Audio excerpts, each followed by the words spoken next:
Bonsoir à tous. Bienvenue à tous d'abord. Nous sommes extrêmement heureux de nous retrouver en présentiel, parce que ça fait fort longtemps que nous n'avons pas pu nous réunir, on sait tous, à la grosse période du Covid. Moi-même, je suis Philippe Lasserre, le président de l'association des anciens du Master de Management Stratégique de l'Information et des Technologies. Donc le Master, en deux mots, c'est l'Alliance du pilotage de la transformation digitale et de celui des systèmes d'information. Donc la découverte de nouveaux business models, la gestion de projets digitaux, le pilotage économique, la sécurité, les contrats, le réglementaire, la gouvernance, le pilotage des grands projets.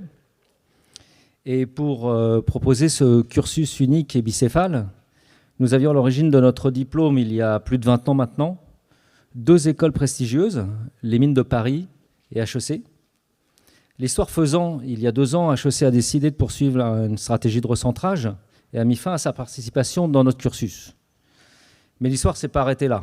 Et à notre plus grande satisfaction, l'université de Dauphine PSL a rejoint le programme, et ce, grâce à l'admirable travail de nos 2 directeurs d'études, Fabien Coelho des Mines de Paris et Thibaut Barbarin de Dauphine PSL. Je vous invite d'ailleurs à les solliciter lors du cocktail pour ceux d'entre vous qui seraient intéressés par notre formation. Quelques mots sur l'assos.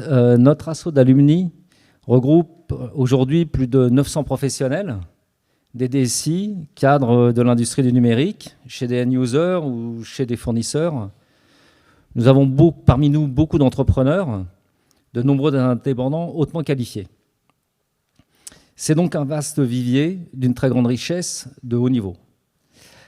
Alors nous, à l'association, on cherche à préserver ce lien intergénérationnel et proposer à l'occasion des occasions de se retrouver et d'échanger, de partager. Et c'est pour ça que nous organisons tous les ans une grande conférence. Donc pour en venir à cette conférence, je dois avouer que nous y pensions depuis 2020, mais que le Covid a ajourné nos ambitions de l'époque. Pourquoi cette conférence ? Comme beaucoup d'entre nous ici, je pense que, pour ma part, dans la vraie vie, je suis DSI d'une ETI française et nous avons tous consacré les 10-20 dernières années de notre carrière professionnelle à essayer de réaliser le souhait de nos PDG et actionnaires, qui serait que, 1, les pannes informatiques n'existeraient plus, 2, la sécurité serait absolue, et 3, les limites ne seraient jamais atteintes. C'est-à-dire que plus de problèmes de RAM, de CPU, de stockage, plus de problèmes de performance ou de disponibilité. Et on a inventé à ce moment-là l'abondance à la demande, ou plutôt ce qu'on appelle aujourd'hui le pay as you go.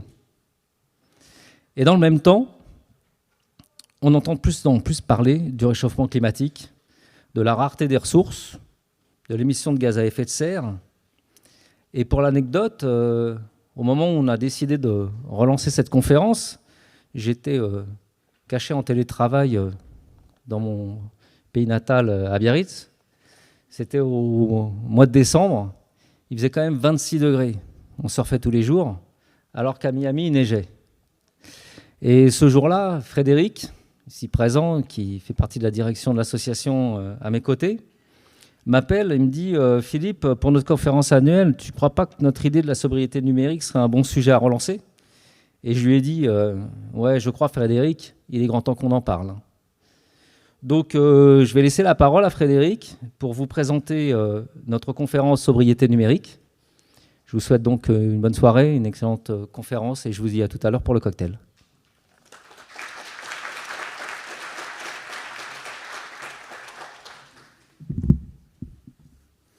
Bonsoir, donc je suis également très heureux de vous retrouver.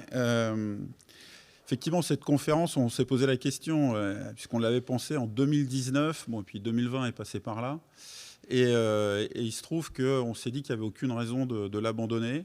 On a quand même fait un conseil d'administration pour ceux qui étaient présents, on s'est challengé nous-mêmes, et en fait, tout le monde nous a dit non, c'est vraiment une bonne idée.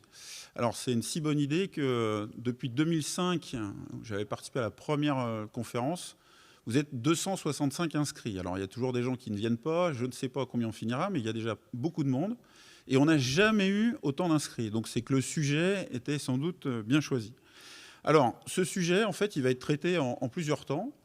Dans un premier temps, on va voir les enjeux de la sobriété numérique. Et c'est Madame Céline Lescope qui a copiloté le groupe de travail déployer la sobriété numérique dans un groupe, je pense, dans une association que beaucoup ici doivent connaître, qui s'appelle le Shift Project, qui viendra donc nous expliquer ces enjeux. Et puis après, on a eu une petite faiblesse. On s'est dit, si on fonctionnait comme le mass média ou les politiques, sans doute qu'on passerait directement aux solutions. Et puis on s'est dit qu'on n'allait pas faire comme ça, parce que dans nos sociétés, dans nos entreprises, ça ne marche jamais comme ça. Avant de voir les solutions, on regarde les contraintes. Et c'est M. Philippe Biwix, qui est directeur général de l'AREP, et que certains d'entre vous connaissent sans doute parce qu'il fréquente beaucoup certaines émissions sur tout un tas de chaînes privées en ligne, sur notamment YouTube, pourquoi ne pas le dire. Et puis surtout parce qu'il a écrit 2 livres, L'âge des low-tech et Le bonheur était pour demain, ce que je trouve être tout un programme. Donc là, vous viendrez nous expliquer, Philippe, les contraintes. Et puis ensuite, nous aurons 2 intervenants, donc messieurs Jérôme Chalot et Fabrice Rigolo, qui donc sont associés au sein du cabinet très connu CGI, et que Philippe et moi tenons, ainsi que toute l'association, à remercier chaleureusement, parce qu'en fait, depuis fin 2019, vous nous avez maintenu votre confiance pour organiser cette conférence en maintenant votre sponsorship. Et franchement, alors que ce n'était pas évident, en tout cas, nous, on s'est posé des questions. Vous êtes encore là ce soir. Merci beaucoup. Et enfin, nous terminerons par une table ronde avec un certain nombre de questions qui seront débattues. Et puis, avant le traditionnel cocktail dînatoire, des questions de la salle. Donc, je passe maintenant la parole à Madame Lescaut. Merci.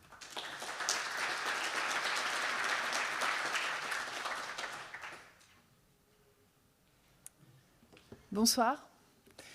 D'abord, merci à tous les deux pour l'invitation. Je vais me présenter rapidement.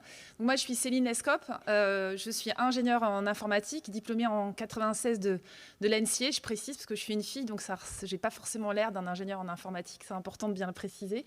Et je suis actuellement en poste dans un grand groupe financier. Ce soir, je suis là pour représenter le Shift Project et incarner un petit peu M. Jean-Marc Jancovici, peut-être que certains d'entre vous connaissent, sur le sujet plus particulier du numérique. Voilà, donc c'est une tâche qui est importante à réaliser. Le Shift Project, donc qu'est-ce que c'est ? C'est une association à but non lucratif qui a été créée il y a une dizaine d'années à l'initiative de Jean-Marc Jancovici, mais pas uniquement. Il y a énormément de personnes derrière lui. On peut aussi citer le directeur Mathieu Ozano et Hugues Ferreboeuf qui mènent les travaux sur le numérique. J'étais avec lui cet après-midi. Et l'objectif du Shift, c'est d'amener c'est le respect des accords de Paris, arriver à rentrer dans des trajectoires économiques qui sont compatibles avec la réduction des gaz à effet de serre, avec une stabilisation des températures. Et donc, pour ça, il y a une démarche scientifique qui est au cœur du Shift, portée par beaucoup d'ingénieurs qui travaillent sur la base d'un mécénat qui vient d'entreprises, mais aussi beaucoup d'ingénieurs qui sont à contribution bénévole. Donc ça, c'est pour le Shift. Je vais un petit peu rapidement. Il y a beaucoup de contenu disponible, j'insiste, librement en ligne. C'est une grande vertu de ces travaux, et les méthodologies de calcul qui sont supportées par le Shift sont des méthodologies qui sont ouvertes et qui sont partagées. La première chose que je voudrais rappeler, parce que c'est quelque chose sur lequel on s'attarde assez peu finalement, c'est la question des gaz à effet de serre. Si on n'avait pas ce problème de gaz à effet de serre, on ne parlerait pas de sobriété numérique. Donc il faut revenir un petit peu sur quel est le problème.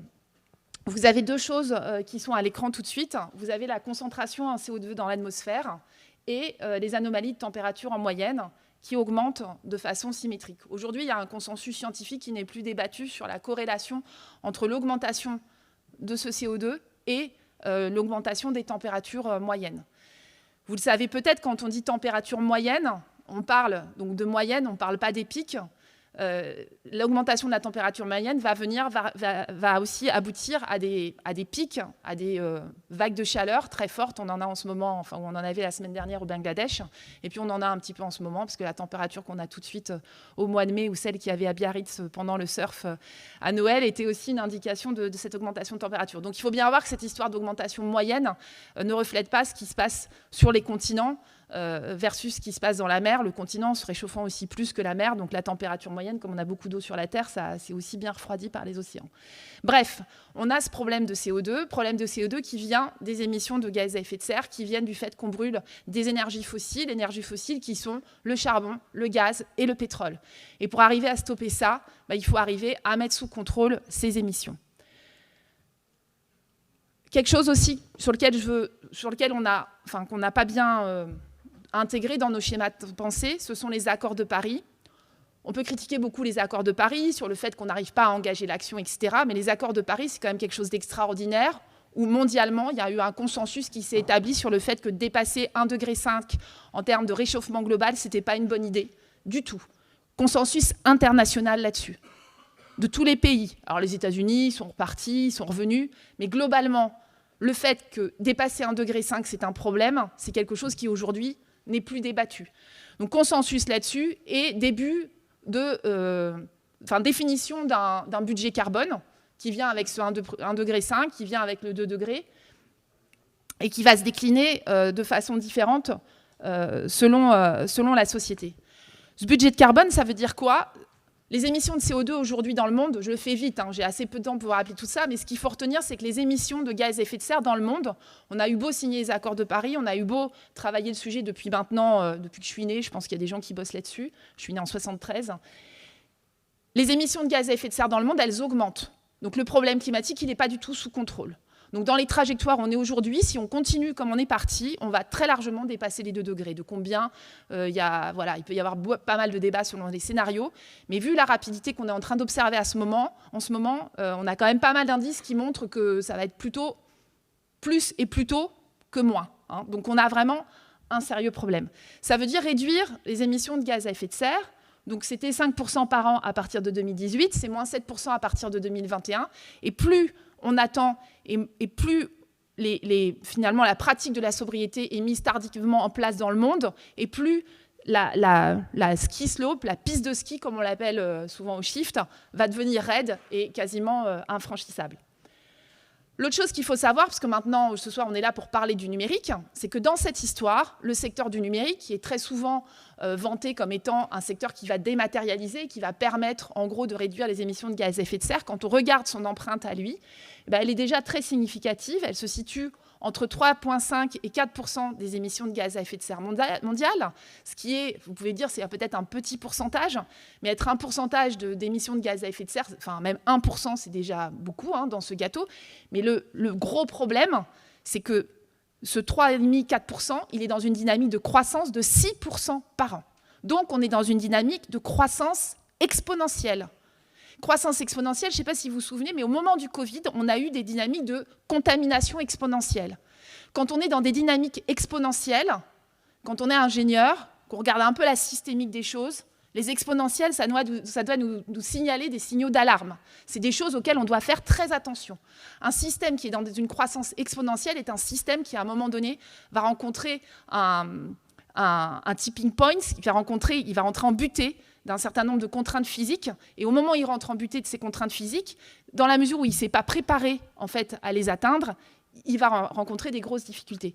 Donc ce qui nous inquiète aujourd'hui beaucoup sur le numérique, c'est d'une part la part du numérique, qui est supérieure à celle de l'aviation aujourd'hui, mais c'est surtout sa dynamique de croissance qui, si elle n'est pas stoppée, va nous amener vers des émissions de gaz à effet de serre très significatives. Il y a une autre chose aussi que je voudrais évoquer, qui est souvent oubliée, c'est la part de la production versus de l'utilisation. Le schéma que vous voyez à l'écran, c'est un schéma qui représente les parts à l'échelle mondiale. Donc vous avez la production, c'est-à-dire la fabrication, et ça Philippe en reparlera un petit peu tout à l'heure, de l'extraction des minerais jusqu'au fait d'avoir un ordinateur sur votre bureau et ensuite le recyclage ou le traitement du déchet que deviendra cet ordinateur. La part de la production, historiquement, dans les approches Green IT, elle a été beaucoup oubliée. On a beaucoup regardé l'électricité. Pourquoi ? C'est assez simple, parce que l'électricité, c'est un centre de coût, et optimiser l'électricité, c'est bon pour le compte du résultat, puisqu'on réduit ses dépenses, et donc on a intérêt à diminuer l'électricité. La fabrication, c'est quelque chose qui s'est beaucoup optimisé, et du coup, les prix à la fabrication se sont plutôt réduits, ce qui a amené les entreprises à des rythmes de renouvellement du matériel qui sont très élevés. Donc la part de la fabrication est extrêmement importante et quand on fait le bilan carbone du numérique, il faut absolument en tenir compte.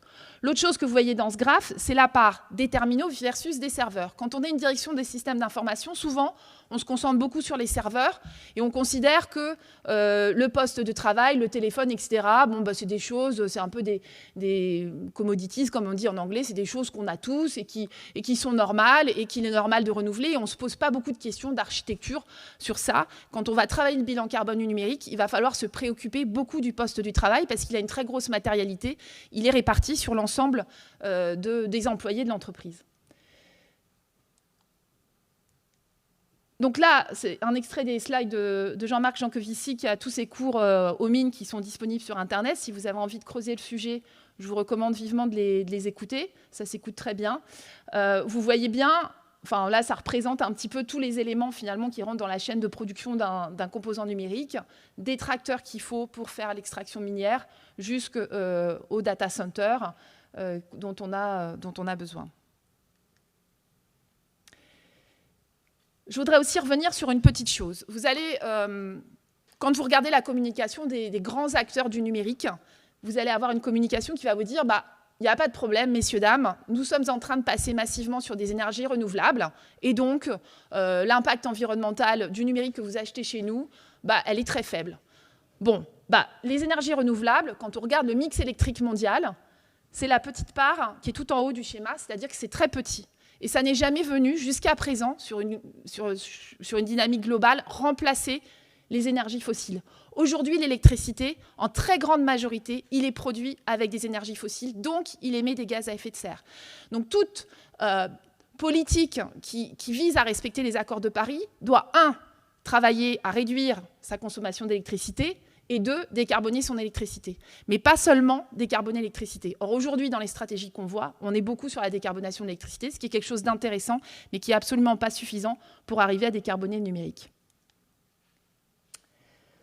Voilà, donc ça, je vous rappelle juste la consommation électrique globale du numérique, qui est tout à fait significative, quand on la compare, par exemple, à la consommation de la France.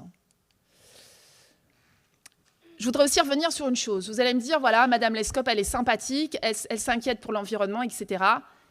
On a des signaux déjà systémiques extrêmement importants sur le fait qu'on est en train d'entrer aux limites. Donc que ce soit par rapport au Bitcoin ou que ce soit par rapport à la consommation d'électricité dans différents endroits du monde. En Irlande, où il y a beaucoup de data centers, on a maintenant des signaux très clairs comme quoi on est en train d'arriver aux limites. Et je vais conclure sur ces éléments-là de systémique. Je vais revenir sur mes exponentielles. Quand on regarde le secteur du numérique dans son ensemble, on est dans des croissances exponentielles sur à peu près tous les indicateurs. Croissance du nombre d'objets numériques, croissance des volumes de données, croissance du nombre de cas d'usage, croissance du nombre d'utilisateurs, croissance de la consommation électrique, croissance de la pression minière. Bref, quand on regarde le numérique, on ne voit que des indicateurs qui sont en croissance exponentielle. Et ça, c'est un vrai problème. Et donc, notre rôle, nous, acteurs du numérique aujourd'hui, ça va être probablement d'arriver à déjà stabiliser ces exponentielles. Et je vais laisser la parole à M. Philippe Biwix pour la suite de cette présentation.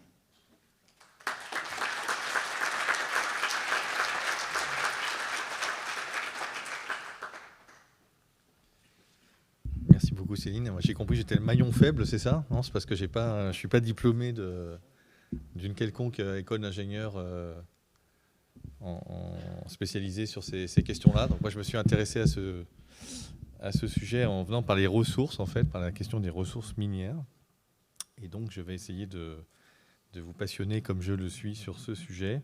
Donc effectivement, dans l'empreinte environnementale du numérique, il y a ce qui se voit le plus, la consommation d'électricité, alors qui est d'ailleurs qu'on voit mais qui est un peu difficile finalement à voir parce que c'est un millefeuille en fait, hein. C'est à la fois la box chez nous, les terminaux dans les bureaux ou chez soi, et puis les data centers, les réseaux d'accès radio, etc., les routeurs, les câbles transocéaniques qu'on déroule, un peu tout ça.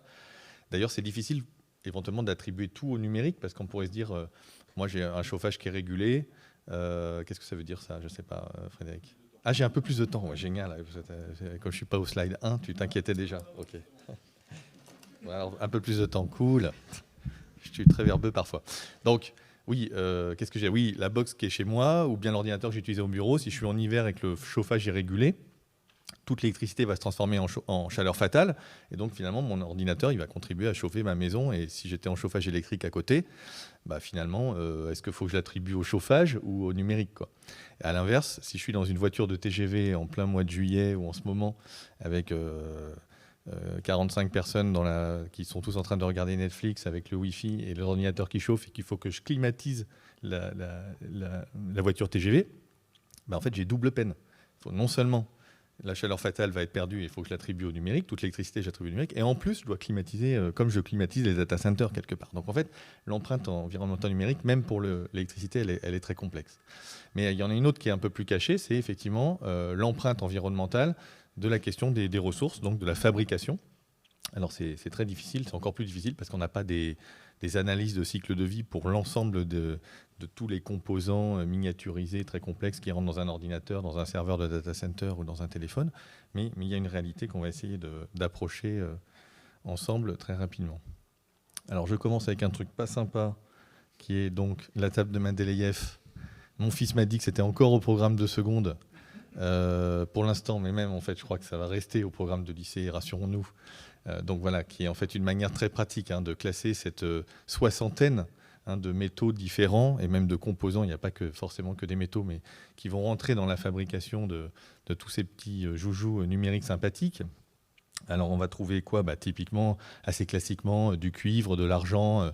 Donc la partie en rouge là pour tout ce qui est conducteur, contacteur, interrupteur, voilà, ça conduit bien l'électricité. Le cuivre, l'argent aussi, ça conduit très bien l'électricité, mais c'est un peu plus cher que le cuivre, donc on le met que là où il faut vraiment que ça conduise très très bien les électrons. On va trouver du lithium, du cobalt dans les batteries.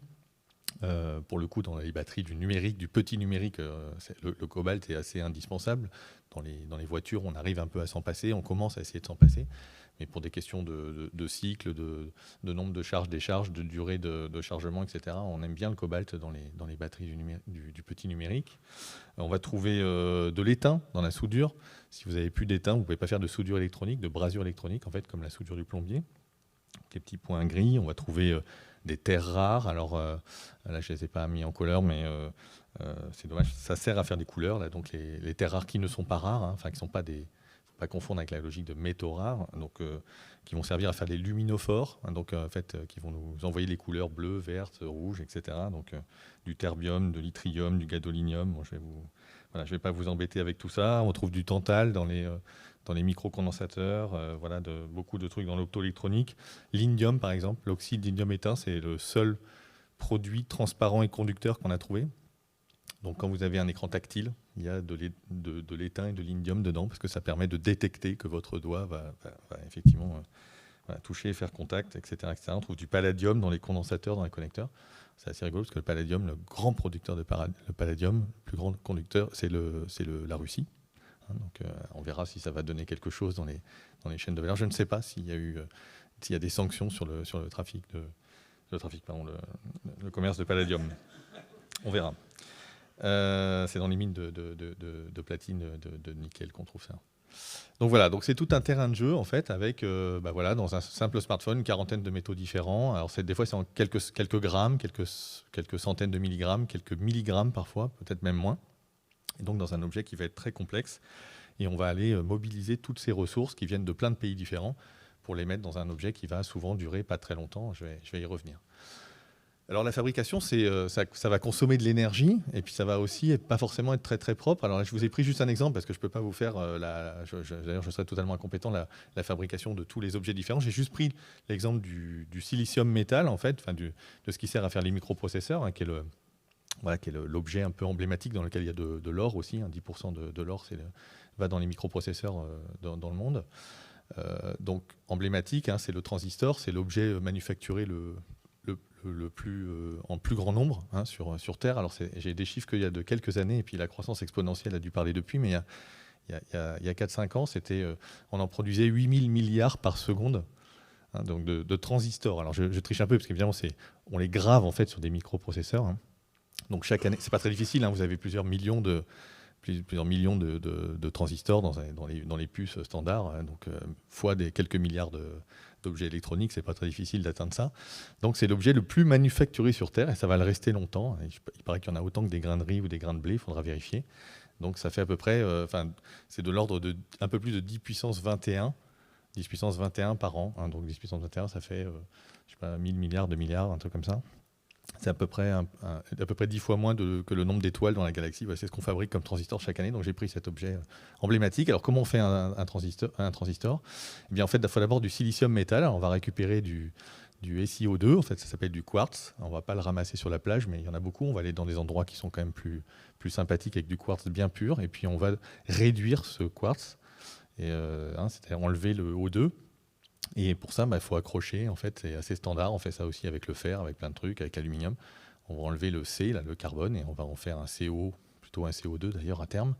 Et pour faire ça, on va le mélanger avec plein de trucs, donc des copeaux de bois, du coke de pétrole, c'est-à-dire des résidus de raffinage, du charbon, des trucs. On va mettre tout ça à 1700 degrés et on va faire du silicium métal, une espèce de gros cylindre comme ça, qu'ensuite il va falloir raffiner un petit peu. Alors c'est 99,99999% quand on veut faire du silicium de qualité solaire, donc ce qui va dans les panneaux solaires. Et quand on va aller sur du silicium électronique, c'est 99,999999999. Et donc, pour ça, il faut beaucoup d'eau, il faut beaucoup de produits chimiques, et puis on va déposer, on va doper, on va graver, on va rajouter des petits trucs, de l'hafnium, du gallium, du germanium, des choses comme ça pour venir graver les transistors. Et puis ensuite, on va faire ce qu'on voit ici là en bas à gauche, ce qu'on appelle des wafers, en fait, des cakes en fait, et qu'on va découper en tranches. Voilà, donc tout ça, ça ça va faire des résidus, des eaux usées, etc. Il y a plein de trucs un peu bizarres là-dedans. C'est vraiment on imagine une espèce d'industrie qui est avec des techniciens en blouse blanche très très propres et tout. C'est vrai que ce sont des salles blanches et des choses très propres, mais en fait c'est très très sale en fait. En vrai, c'est très accroché sur ce que Lewis Mumford appelait le capitalisme carbonifère. Hein. Donc c'est accroché à toute la chimie, c'est accroché à toute la métallurgie. Il y a besoin de ça pour fabriquer ces beaux objets très très très très propres. Alors du coup, si on remonte vraiment en amont, au départ ce sont des mines, hein, donc l'extraction minière et la production métallurgique, c'est à peu près ce qu'il y a de plus sale en fait, hein, dans le monde. Hein. Il n'y a pas tellement moyen de faire autrement, malheureusement. Alors ça peut être plus ou moins impactant selon que la mine est à ciel ouvert, qu'elle est souterraine, on va plus ou moins perturber le cycle de l'eau. Mais voilà, globalement, il faut décaper, il faut ouvrir des routes, il faut ouvrir des ports, il faut avoir des trucs d'accès avec des gros camions qui font 390 tonnes de charge utile. Donc c'est des grosses bébêtes qui ne fonctionnent pas à l'électrique, hein, elle fonctionne au gasoil. Et puis on va faire des explosions, on va broyer le minerai, on va ensuite laisser des déchets miniers. Il faut comprendre que en fait, dans une mine de cuivre, typiquement, il va falloir pour extraire une tonne de cuivre, vous allez fabriquer à peu près 200 tonnes de déchets miniers. Il y a plus de déchets miniers dans le monde que de déchets ménagers. On parle de 6 à 7 milliards de tonnes de déchets miniers pour à peu près 4 milliards de tonnes de déchets ménagers. Alors, ils ne sont pas au même endroit, ça ne crée pas forcément les mêmes problématiques, mais ça peut provoquer un certain nombre de sujets comme le drainage minier acide. En fait, souvent, les minerais sont des sulfures, et donc il reste du soufre qui est ensuite léché par l'eau de pluie, va faire de l'acide sulfurique qui va venir lécher les métaux dont on n'a pas besoin, qui sont restés dans les minerais et qui sont souvent des métaux dangereux, de l'arsenic, plein de choses comme ça. Donc voilà, c'est très, très, très, très impactant. Il y a aussi l'impact social, évidemment. Alors, vous connaissez un peu sans doute cette question de la malédiction des matières premières. Est-ce que finalement, les pays qui permettent où on extrait un certain nombre de ces produits, est-ce que finalement, ils tirent parti et bénéficient de cette extraction, ou bien est-ce qu'au contraire, finalement, il y a une malédiction à travers des questions de corruption ou autres, la question des normes environnementales et sociales, bien sûr. Peut-être vous vous souvenez ça revient assez périodiquement, d'ailleurs, par exemple, sur la question de l'exploitation du cobalt dans l'est du Congo, hein, dans l'Afrique des Grands Lacs. C'est d'ailleurs en fait ce qui a mené au projet Fairphone. Hein, donc vous avez la photo ici. Donc Fairphone, c'est né d'abord de la question de comment on évite ces 4 minerais de conflit, hein, qui étaient l'or, l'étain, donc le tantal, le coltan, hein, collambo-tantalite, c'est le minerai de tantal, et puis le tungstène qui sert dans les vibreurs des téléphones. Voilà, vous savez tout maintenant. Et donc voilà, leur idée c'était de commencer par essayer de tracer ça, et puis ensuite, une fois qu'ils ont tracé ça, ils se sont dit mais en fait non, notre problème c'est qu'on devrait en utiliser le moins possible, et donc ils sont rentrés dans un monde différent qui était le monde de dire il faut faire durer l'appareil plutôt que se poser la question de ce qu'on met dedans et si c'est la bonne filière. J'y reviendrai un peu tout à l'heure, je trouve que c'est intéressant. Donc chez AREP on est passé avec des Fairphone, ça marche très bien, dans un monde très corporate, un univers qui est l'univers d'une filiale de la SNCF, donc assez contraint, et ça marche très bien. Alors, du coup, on pourrait dire, en fait, ouais, mais on s'en fout un peu tout ça, parce qu'en fait, on extrait, puis après, en fait, on va recycler, hein, c'est quand même la logique d'économie circulaire. Il y a des progrès assez phénoménaux dans les questions du recyclage. Il faut comprendre qu'en fait, les produits vont être un peu mélangés, hein, mais en fait, de toute façon, même dans les mines, ils sont mélangés. Toutes les mines sont polymétalliques, en fait. Et donc, on extrait, en fait, on a appris à extraire un peu les différentes ressources. Et tous ces petits métaux un peu bizarres dont je vous parlais tout à l'heure, souvent, ce sont des éléments traces, des impuretés qu'on récupérait même pas, en fait, dans les années 70-80. On s'est mis à les récupérer un peu sur le tard quand on leur a trouvé un usage optoélectronique, etc. Et donc, à ce moment-là, voilà, avec la physique quantique qui nous a aidé un peu, on s'est dit, tiens, on va pouvoir utiliser ces trucs-là pour faire des écrans et autre chose. Voilà, donc, en fait, on peut recycler et il y a des progrès techniques et technologiques sur le recyclage. Simplement, pour faire ça, d'abord, il faut capter la ressource. C'est loin d'être évident qu'aujourd'hui, il y a 30 à 60% à l'échelle mondiale, on ne sait pas trop, vous voyez, la variable de la fourchette, qui sont en fait exportés illégalement. Illégalement parce que c'est la Convention de Bâle qui interdit normalement l'exportation de déchets dangereux. Alors, il y en a qui n'ont pas signé, comme les États-Unis. Mais ceux qui ont signé, il y a des manières de passer ça, qui fait qu'en fait, on dit qu'on exporte du matériel d'occasion, puis quand il arrive, zut, il ne marche pas bien, tiens, tant pis, on va faire un déchet. Voilà. C'est une manière un petit peu de circonvenir la Convention de Bâle. Et donc, ça finit souvent en Afrique de l'Ouest, en Nigeria, Ghana, au Pakistan, en Chine, en Inde, un peu maintenant aussi. Et donc, où il y a ce qu'on appelle le recyclage informel, à base de briquets et puis d'une métallurgie assez sommaire qui permet essentiellement de récupérer l'or des microprocesseurs souvent, mais éventuellement un petit peu plus du cuivre et quelques autres trucs. Voilà. Et quand on a de la chance, en fait, les déchets vont arriver dans des meilleures usines. Il y en a une poignée dans le monde pour l'instant. Il y en a une à Anvers, il y en a une en Suède, il y en a une en Allemagne, et qui vont être capables de récupérer vraiment plus de ressources. Mais simplement, c'est quand même un peu difficile, parce que la manière dont on va recycler, grosso modo, pour faire simple, je prends un ordinateur ou un téléphone, j'enlève la batterie, j'enlève l'écran et je broie. Voilà, c'est comme ça que ça fonctionne. Et une fois qu'on a broyé, ensuite, par flottation, on va récupérer un peu les plastiques, etc. Et puis là, on va se lancer dans une pyrométallurgie très complexe, ou une hydrométallurgie avec des solvants, des acides, etc. Et donc, on va récupérer une partie des métaux, mais pas tout. Et puis, on a créé en fait des incompatibilités métallurgiques. Donc, c'est-à-dire que du coup, je peux extraire 5 ou 6 trucs différents d'un minerai qui arrive du Chili ou d'Australie, mais par contre, récupérer 40 trucs différents, ça devient compliqué. Et puis, il y a des choses qui ne marchent pas. Techniquement, le tantal, par exemple, s'oxyde très vite, donc on ne peut pas le récupérer. On a beaucoup de mal à le récupérer. Le lithium, c'est plutôt un problème économique. Aujourd'hui, le lithium n'est jamais recyclé. Enfin, donc, quand on recycle des batteries lithium, c'est le cobalt qui est recyclé. Ça vaut le coup économiquement. Le lithium, lui, ne l'est pas. Alors, on va rentrer maintenant avec les voitures électriques dans des obligations réglementaires. Donc, on va rentrer dans un autre monde. Peut-être des filières vont s'installer, mais pour l'instant, ce n'est pas le cas. Et puis, le rendement, évidemment, il est jamais égal à 100%. Et donc, le résultat de tout ça, c'est à nouveau notre petite table de Mendeleïev. Là. Alors, oubliez les trucs, les uranides, la 115, là. Et c'est la même que tout à l'heure. Et si vous voyez, la partie rouge, en fait, c'est ce qui est recyclé à l'échelle mondiale à moins de 1%. Les scientifiques aiment bien dire des choses vraies, qui sont incontestables. Et donc, pour être sûr de ne pas se tromper, ils disent moins 1%, mais les vrais gens, ils disent 0, en fait. C'est ça, ça veut dire la même chose. Donc, ce n'est pas recyclé, en fait. Donc, vous voyez, toutes les terres rares ne sont pas recyclées. Beaucoup de métaux emblématiques des nouvelles technologies, comme le gallium, le germanium, l'indium, là, vous voyez, ne sont pas recyclés.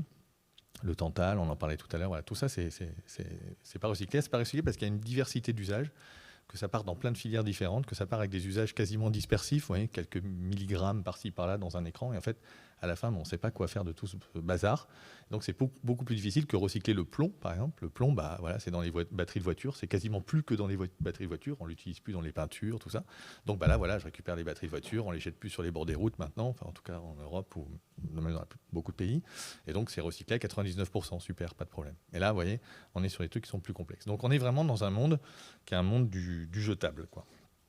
Voilà, alors du coup, je ne sais pas trop où j'en suis, mais voilà, je suis hyper en avance en fait, donc on aura plein de temps pour les questions, ça va être le top de top. Voilà, et donc voilà, maintenant je trace quelques pistes, mais peut-être juste pour ouvrir, sur ça pourrait être quoi un numérique plus sobre. D'abord la question des équipements, on dit tout à l'heure, les équipements ils embarquent beaucoup d'énergie grise à la fabrication, ils embarquent beaucoup de ressources, ils vont être gâcher assez rapidement, c'est d'abord de se dire est-ce qu'on n'en fabrique pas trop? Est-ce qu'on n'a pas tous trop de terminaux finalement? Il y a eu un peu cette légende aussi de dire c'est super, maintenant on a un téléphone qui fait tout, il fait appareil photo, il fait machin, il fait truc, donc on va plus avoir qu'un seul objet là où avant on avait un réveil matin, voilà. Cette espèce d'idée de dématérialisation aussi d'une certaine manière, ou d'optimisation de la consommation avec un espèce d'outil canif qui ferait tout. Puis en fait, non. On voit bien que ça ne marche pas du tout comme ça et qu'à côté de l'outil canif qui fait soi-disant tout, on continue à avoir le super appareil photo professionnel et puis on a le réfrigérateur qui commence à faire ses courses tout seul et puis plein d'autres choses. Et que l'électronique, en fait, elle se répand un petit peu partout dans tous les objets du quotidien, à travers la domotique, à travers les wearables, les machins qu'on porte, etc., qui vont vérifier qu'on est en bonne santé et tout ça. Ensuite, il y a la question de la fonctionnalité des performances. C'est-à-dire que aujourd'hui, on a dans la poche quand même des objets qui sont supérieurs aux capacités de calcul de la NASA, qui a quand même été sur la Lune dans les années 70.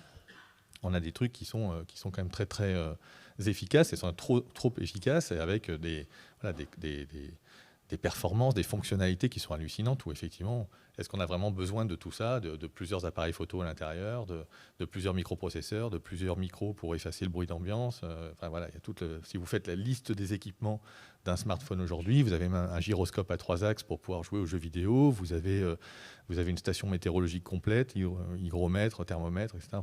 Est-ce qu'on a besoin vraiment d'avoir tout ça dans notre poche?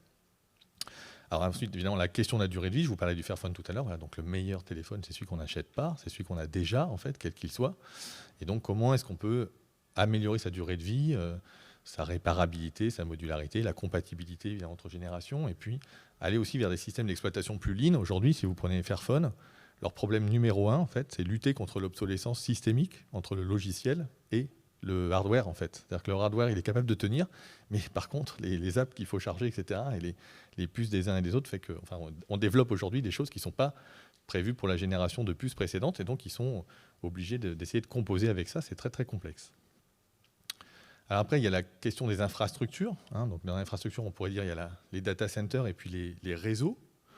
Alors moi, je vais commencer par le deuxième bullet point, là, qui est la question des mutualisations des réseaux radio. En fait, la bonne nouvelle, c'est qu'en fait, si on empilait l'ensemble des leviers, on pourrait conserver le numérique avec un impact environnemental divisé par 100. Et quand je dis 100, je suis vraiment confort, en fait. Je prends des marges de manœuvre de partout.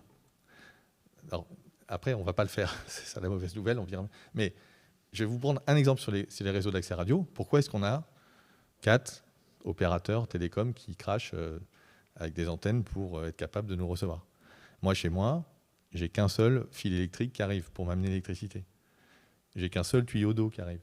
J'ai qu'un seul tuyau de gaz. Mais par contre, on dit qu'il faut 4 réseaux télécoms qui ont chacun leur réseau d'antennes et leur machin et qui pulsent pour m'envoyer le signal. Ça, c'est un gâchis hallucinant, à la fois d'équipement et de ressources. Voilà, c'est un exemple. Donc on pourrait mutualiser, et puis on organiserait la concurrence différemment. La concurrence dans le gaz, dans l'eau, elle est faite d'une autre manière que la concurrence dans les télécoms. On pourrait avoir un unique réseau d'accès avec des gens qui montent dessus de manière indifférenciée.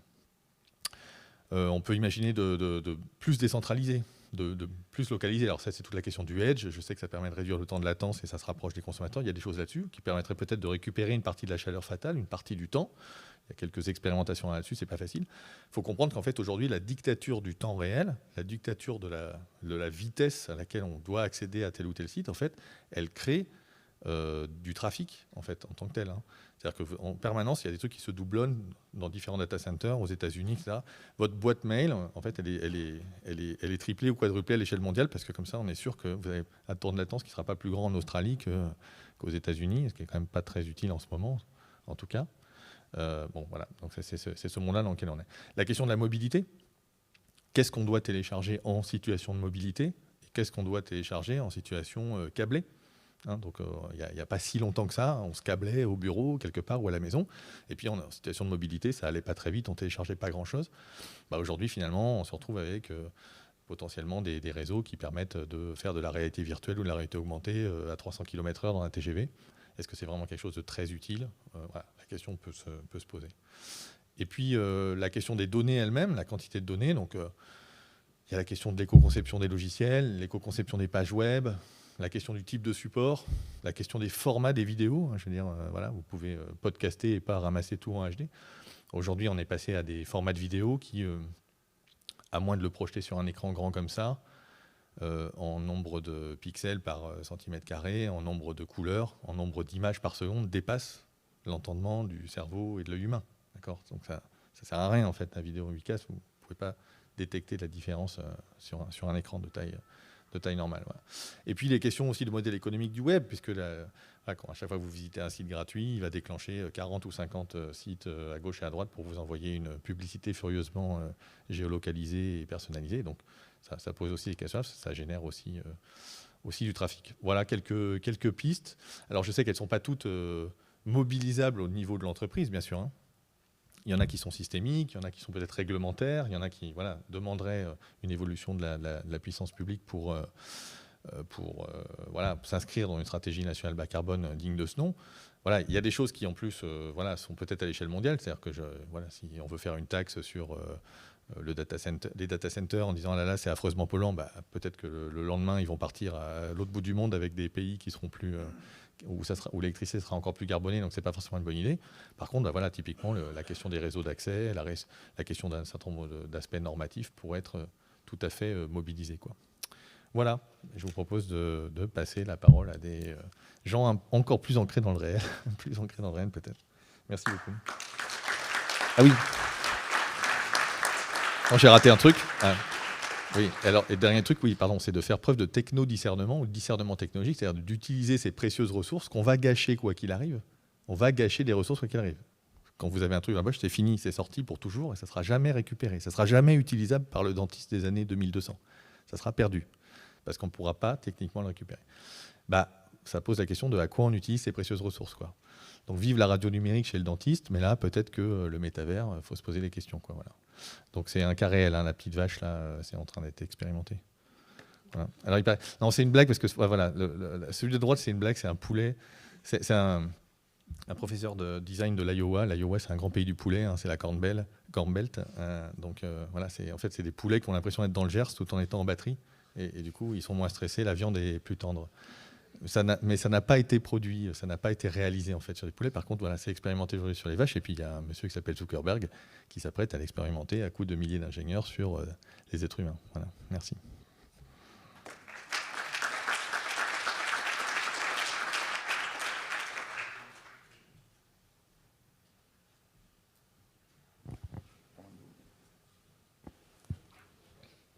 Bonsoir. On vient à deux, c'est vraiment que notre problème est grand.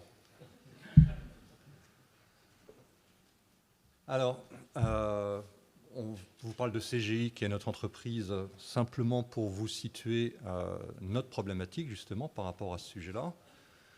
Si on parle de taille, c'est pour parler de force de frappe et quelque part d'influence sur ce que l'on produit, et que ce soit dans nos usines, comment sont nos usines, mais aussi les produits qui sortent de nos usines et de l'impact que ça peut avoir sur ce sujet du numérique responsable, de la sobriété.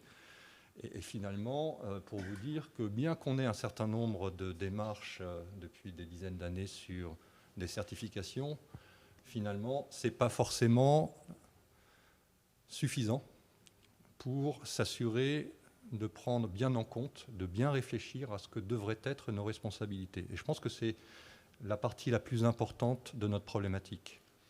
C'est quelles sont nos responsabilités. Alors ça a commencé par changer des ampoules pour mettre des halogènes, hein, comme tout le monde. Ça a commencé aussi par faire du tri, et surtout de maintenir ce tri. Les ampoules, encore, c'est plus simple, c'est dédié à certains acteurs dans l'entreprise. Le tri, c'est l'ensemble des acteurs. Et finalement, on en revient par rapport à notre production, qui est quand même ce pourquoi nous vivons, ce pourquoi les clients nous font confiance, à la même problématique que cette histoire de tri, puisque c'est quelque chose que l'on doit faire à long terme, rééduquer, éduquer, que ce soit en interne et pour cette problématique aussi vis-à-vis des clients. On en reparlera tout à l'heure. Donc voilà pourquoi finalement, quand on nous a invités à participer à cette grande table ronde, on est parti tout de suite pour accompagner cette initiative, parce que c'est notre problème de tous les jours que de déterminer nos responsabilités en tant qu'entreprise de consulting et de services numériques, en la construisant avec des priorités, tout en éduquant notre marché sur des sujets qui ne sont pas des coffrets, pour lesquels on se doit de se tourner vers les chaires de recherche des universités, des écoles, de se faire notre auto-éducation et surtout d'avancer, pas de rester freeze, je dirais, avec l'ampleur du sujet.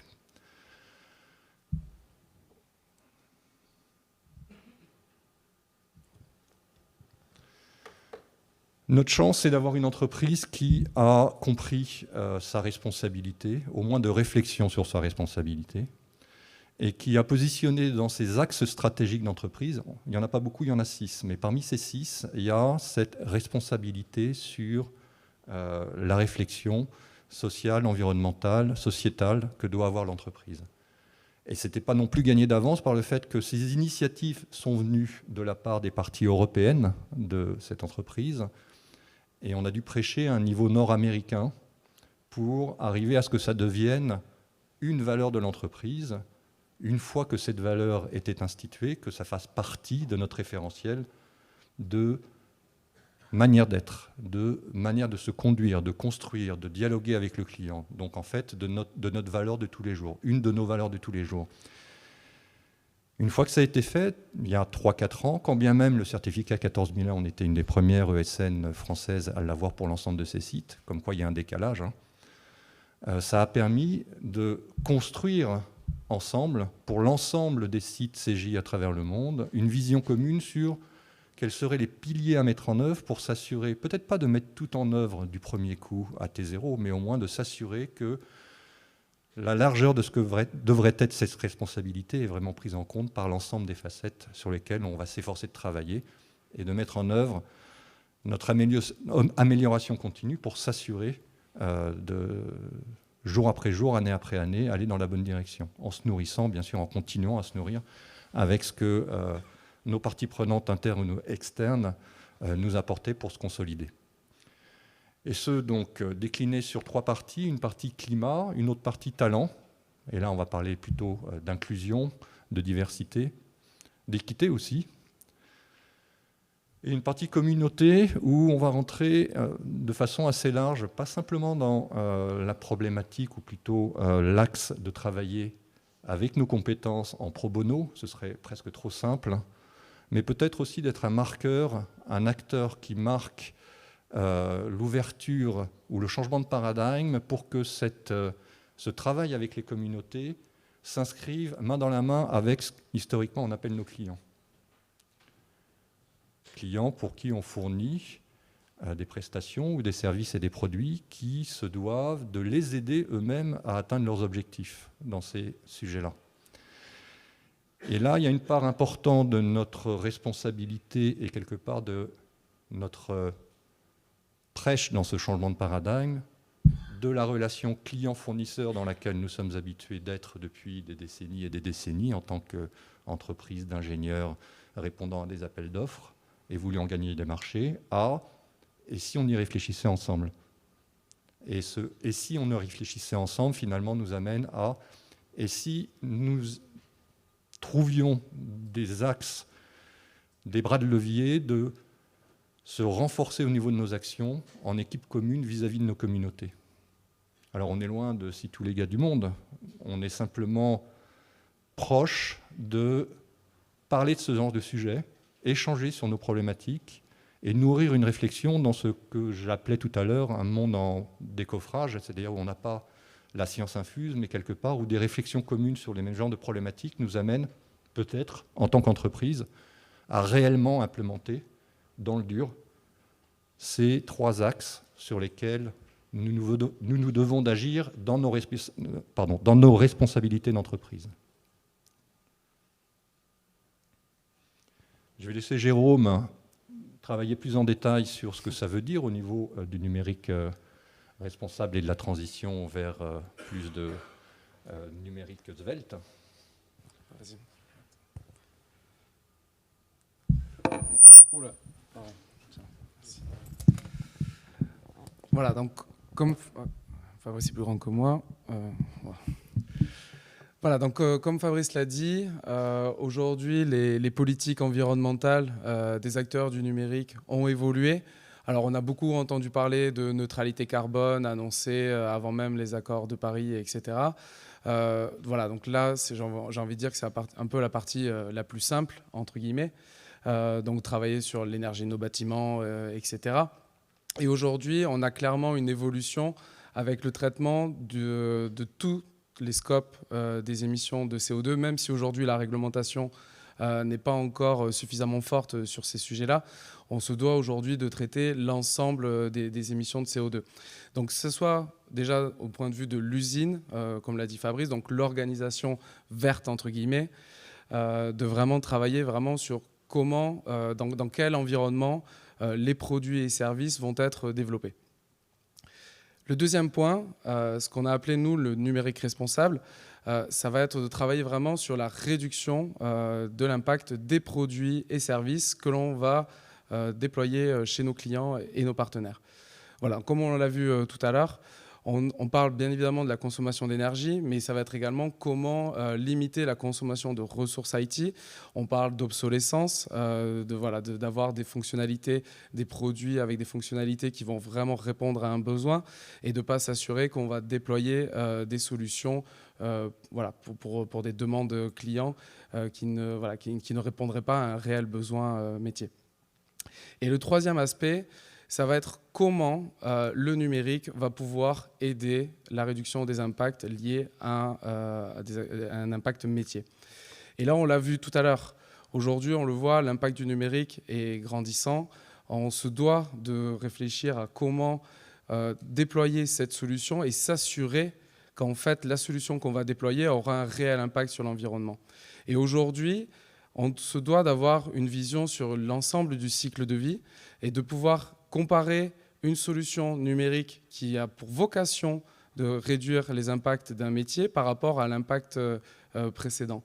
Et aujourd'hui, on commence à avoir des outils qui nous permettent de dire, ben voilà, si demain on va utiliser plutôt de l'imagerie satellite à la place d'envoyer des hélicoptères pour vérifier l'état de reforestation proche des câbles électriques, il faut s'assurer que l'impact de cette solution numérique soit inférieur à l'usage des hélicoptères. Alors ça paraît évident aujourd'hui de se dire, ben voilà, on va utiliser des images satellites, on va faire tourner un peu d'intelligence artificielle, on ne va plus envoyer d'hélicoptères. Mais aujourd'hui, il faut encore le prouver, le calculer. Voilà, donc cet exemple est assez évident. Mais la question peut se poser sur la gestion d'une flotte de mobilité, sur la gestion de l'énergie au niveau d'un bâtiment. On parle beaucoup de la domotique. Voilà, aujourd'hui, quel est l'impact de la domotique par rapport aux gains obtenus au niveau d'un bâtiment ? Donc c'est pour ça, en fait, et c'est vraiment cette vision holistique de tous ces impacts. C'est dans quel environnement le produit IT a été développé, comment le produit IT a-t-il été développé et à quelle vocation va pouvoir-t-il répondre d'un point de vue impact environnemental. Par rapport à ces deux points, alors déjà, juste pour revenir au niveau de l'impact d'une entreprise, les achats, aujourd'hui, dans notre secteur, c'est le facteur d'émission le plus important. Donc, on se doit de mettre en place, par exemple, la démarche des 5 R que je vous ai listée, où on doit vraiment apprendre à réduire nos impacts et réfléchir à comment on peut augmenter la durée de vie de notre matériel. Est-ce qu'on refait les locaux de tel bâtiment, on se doit de changer toutes les télés parce que la télé ne correspond pas à la nouvelle couleur ? Voilà. Est-ce qu'on doit aujourd'hui continuer à travailler sur des écrans ou est-ce qu'on doit travailler peut-être avec des rétroprojecteurs qui ont un impact plus faible qu'une dalle de télévision ? Voilà, donc cette notion de 5 R est importante et on peut le voir, le mot recycler étant dernier, car on le sait, recycler des équipements informatiques, c'est très compliqué, voire quasiment impossible. Et par rapport aux solutions, donc vous avez la démarche des 3 U, développer des solutions utiles, utilisables, utilisées. Utiles, est-ce que le besoin a clairement été, a bien été défini par nos clients ? Est-ce que ça répond vraiment à l'enjeu métier de nos parties prenantes ? Utilisable, est-ce que ça va être vraiment accessible Est-ce que les personnes vont être formées? Est-ce que l'outil sera réellement utilisable et utilisé d'un point de vue quantitatif comme qualitatif? Il faut mesurer dans le temps et s'assurer que la solution qu'on a déployée soit pérenne et soit utilisée. Et si elle n'est plus utilisée, il faut la décommissionner. Voilà, donc une première vision assez large. Pour faire cela, aujourd'hui, vous avez en France, on a la chance, et également en Europe, mais surtout en France, d'avoir un réseau, un écosystème très engagé sur le sujet. Donc on a vu notamment, on a vu la présentation de Céline sur The Shift Project. Voilà, vous avez également d'autres acteurs, comme l'Institut du numérique responsable, qui a aujourd'hui qui est en train de réussir le challenge de regrouper les entreprises de services de numérique, les grands comptes, les TPE et les PME autour de ce sujet de la sobriété digitale, et qui a en fait fourni aujourd'hui des travaux sur ces sujets que je présenterai en fin de présentation. Vous avez également d'autres structures comme Infogreen Factory ou It's On Us, et notamment It's On Us a participé au projet NegaOctet, qui aujourd'hui propose de pouvoir développer des analyses de cycle de vie détaillées sur les chaînes d'un point de vue digital. Voilà, donc on commence à avoir des outils. Alors, il y a également l'Alliance Green IT. Il y en a d'autres. Je reprends l'exemple de NegaOctet. Aujourd'hui, on travaille notamment avec l'ADEME qui lance un nouveau projet pour pouvoir justement déployer cette base de données et permettre de faire des analyses de cycle de vie de manière plus industrialisée et plus rapide à des coûts avantageux. Voilà, donc ça, voilà. On sent qu'on a vraiment une convergence des acteurs sur ces sujets afin de pouvoir permettre à tous et tous de réduire leurs impacts. Je te laisse reprendre. Oui. Alors, quand je disais qu'on n'avait pas la science infuse, on reste une entreprise d'ingénieurs qui fait ce qu'on lui demande de faire. Même si on se pose des questions, on se rendant compte qu'on ne pourra pas y répondre tout seul. Ou plutôt, si on y répondait, ce serait peut-être avec beaucoup de manque à la réponse.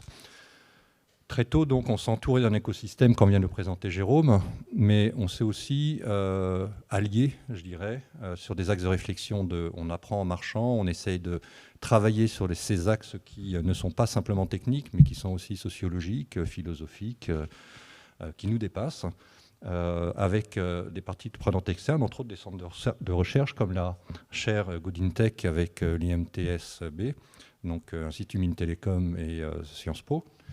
Sur ces 4 axes qui sont 4 axes intéressants, qui ne sont pas les seuls axes qui sont importants à prendre en compte, mais qui sont quand même déjà, qui posent réellement le sujet et qui nous importait de pouvoir mettre en œuvre, ou au moins d'avoir une réflexion.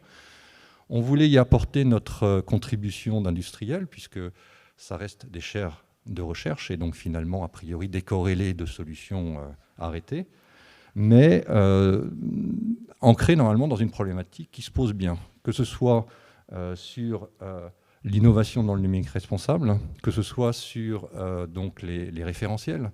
Amélioration continue veut dire qu'on a des KPI, veut dire qu'on arrive à se challenger, à progresser. Donc en fait, on arrive à se mettre dans une boucle vertueuse d'amélioration continue, que ce soit sur comment développer by design des technologies numériquement responsables, réinventer aussi les futurs, tout ce qui est sur le monde de demain, l'éthique dans l'IA, quelle va être notre cible à atteindre quelque part quand on va parler sobriété et que ça va avoir un impact sur peut-être nos solutions et la construction de nos produits.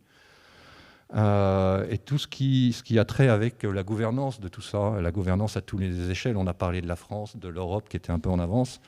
On se rend bien compte que c'est une problématique mondiale. Comment on va arriver à gouverner tout ça, à se mettre d'accord et à converger vers des référentiels communs. Une éthique commune, je crois que c'est mal parti entre l'Amérique du Nord et l'Europe pour l'instant, mais on peut toujours les challenger sur des règles, entre autres comme on a fait pour RGPD.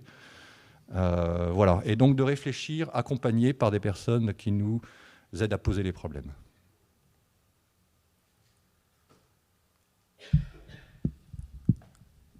Donc, je vous parlais du cadre législatif qui aujourd'hui a encore besoin de s'engager davantage sur ce sujet de la sobriété numérique. On a un bon exemple de la loi Rennes qui a été promulguée en novembre de l'année dernière et qui aujourd'hui impose dans tous les cursus de formation pour les écoles d'ingénieurs dans le numérique d'avoir des formations sur l'éco-conception. Donc on a par exemple l'initiative écologue sur la ville de Nantes qui a regroupé plusieurs acteurs, donc l'Institut numérique responsable, l'IMT, les universités, également des acteurs privés, sur quels sont également ces cursus, quels sont ces contenus pédagogiques. Et ensuite de voir aussi se poser la question, c'est quels sont les savoirs qu'on va pouvoir transmettre à mes étudiants. Et nous, d'un point de vue entreprise, quelles sont les compétences qu'on va pouvoir attendre de ces formations ? Et la question qu'on va pouvoir se poser aussi, une fois que ces personnes seront été formées, c'est comment on va pouvoir les intégrer sur nos projets et comment on va pouvoir utiliser cette compétence riche qui va nous amener à renforcer nos travaux sur l'éco-conception.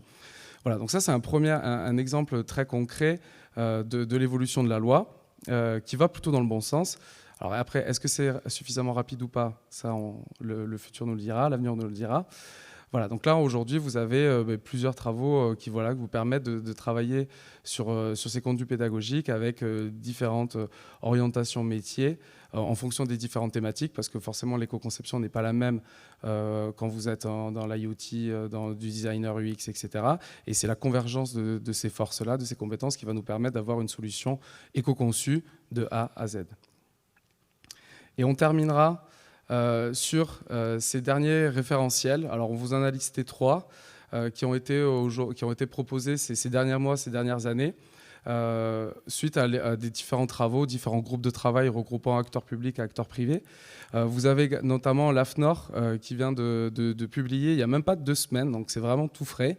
Son dernier guide d'éco-conception des services numériques. Donc c'est gratuit, c'est disponible sur Internet, on vous invite à en prendre connaissance. Vous avez également le référentiel RGESN qui a été proposé par la DINUM. Vous avez également le GR 491 proposé par l'Institut numérique responsable. Alors GR 491, c'est presque 500 points. Hein, donc voilà, vous avez une bonne lecture pour les prochains jours. Voilà, donc ce sont des contenus très denses, très riches, parfois conceptuels, qui manquent parfois de pratico-pratique. Donc justement, c'est le rôle en fait, de s'approprier ces premiers référentiels, de les faire vivre et de pouvoir les décliner opérationnellement, concrètement, au sein des projets qu'on peut délivrer à nos clients. Voilà, en vous remerciant.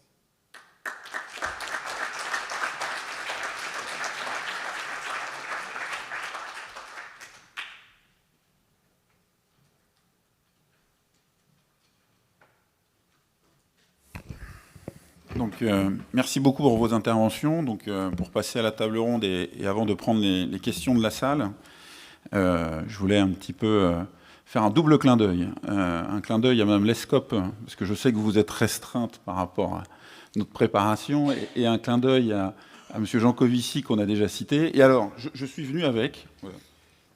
Il faut toujours avoir un échantillon sur soi, n'est-ce pas ?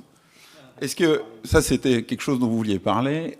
Sans doute que beaucoup de gens dans la salle l'ont offert, l'ont lu. Je vous pose une question simple, c'est pourquoi est-ce qu'il faudrait que tout le monde le lise ? Alors oui, il faut appuyer sur le... Alors ça, c'est une BD qui a été écrite avec... c'est Christophe Blain, hein, je crois, Voilà, que je ne dise pas de bêtises. Christophe Blain. Donc Christophe Blain, c'est lui qui fait la BD, en vrai, et Jean-Marc Jancovici, qui normalement, qui depuis très longtemps fait de la sensibilisation sur les sujets énergie-climat, qui fait le cours aux mines, qui a créé le Shift, qui est aussi directeur d'une société de conseil sur le bilan carbone. Et Christophe Blain, quand il a eu... on appelle ça une bascule, on appelle ça un shift, c'est à un moment donné où on commence à comprendre ce que ça signifie le réchauffement climatique et où ça change notre vision du monde. Donc Christophe Blain, quand il a eu quand il a compris ça, il a eu le besoin de contribuer au sujet et il a proposé à Jean-Marc Jancovici de faire une BD et il a mis les cours sous forme de BD. Et ça donne ce livre qui permet, qui par rapport à une conférence ou par rapport à un cours aux mines, permet une approche sous la forme d'une BD des enjeux énergie, climat, et de ce qu'il faudrait faire pour arriver à mettre tout ça sous contrôle. Donc voilà, c'est un bel objet, des beaux dessins, et au service d'une compréhension un peu scientifique de la problématique qui est face à nous. Donc Voilà, tout le monde peut le lire. Ce que je voulais dire aussi, peut-être au début de ce livre, il y a une espèce de... Enfin, Jean-Marc Jancovici décrit... Bon, il y a à peu près 20 ans, il s'est dit qu'il y avait un sujet avec le climat. Il a tiré la pelote, il tire encore à la pelote. Et c'est un sujet qui est très vaste. Et ce soir, enfin, je sais pas, il y a je pense dans la salle des personnes qui ont des niveaux de compréhension de ces sujets-là qui sont très variables. Ce soir, je vous encourage tous à tirer la pelote, à vous approprier le sujet. Moi, ça fait depuis 2018, on va dire, que j'ai vraiment percuté. Depuis 2018, je sais pas, à peu près toutes les semaines, je digère de nouveaux contenus. J'ai lu les bouquins de Monsieur Biwix, etc. Appropriez-vous le sujet, comprenez-le. C'est un sujet qui est compliqué, ça fait partie du problème, que c'est compliqué.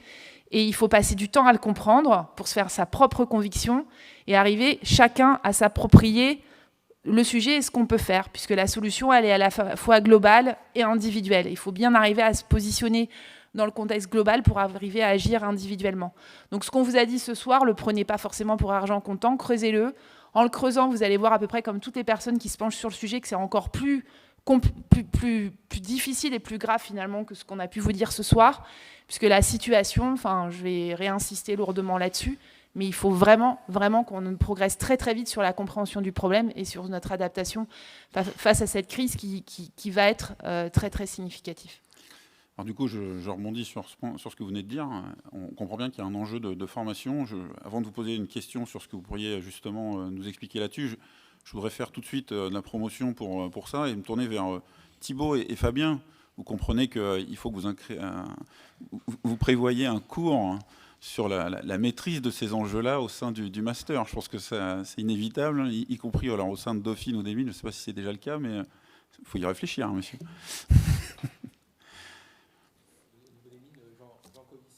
Intervient depuis des années, donc c'est un collègue en fait, voilà. Alors pas au niveau du master, mais au niveau du cycle ingénieur civil. Et donc sinon c'était pour dire qu'on avait réfléchi à la question et qu'il y avait quelque chose qui était en route quand même. Donc parce que cette conférence, en fait, pour être clair, on estimait nous que c'était la conférence de la maturité. Elle devait intervenir après 20 ans de master. Bon, alors il y a eu le Covid qui nous a rajouté 3 ans dans la vue, mais voilà. Donc non, mais c'est pas mal de réfléchir à ces sujets-là. Moi, je pense rien qu'au sein du diplôme. Alors, si je reviens par rapport à ce que le Shift, à ce que vous avez produit avec le Shift, je l'évoquais initialement. Quels sont les enjeux pour vous que vous voyez au sein des entreprises? Parce que là, vous venez de nous appeler à tous faire quelque chose individuellement, mais au sein des entreprises, comment est-ce que tout ça peut être mené à bien?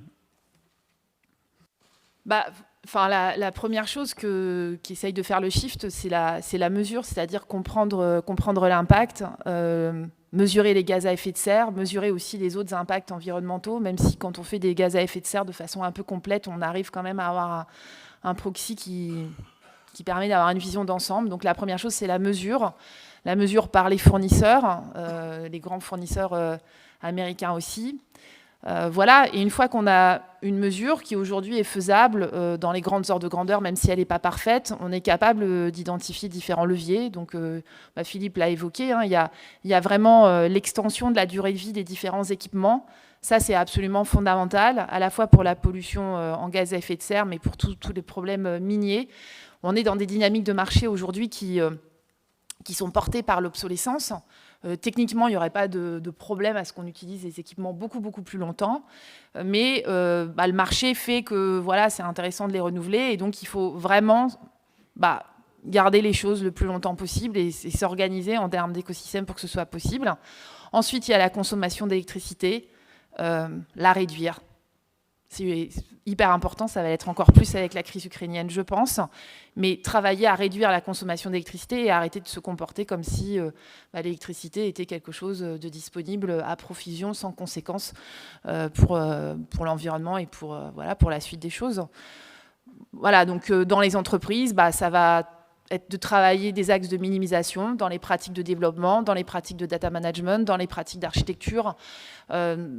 Travailler à faire plus avec moins.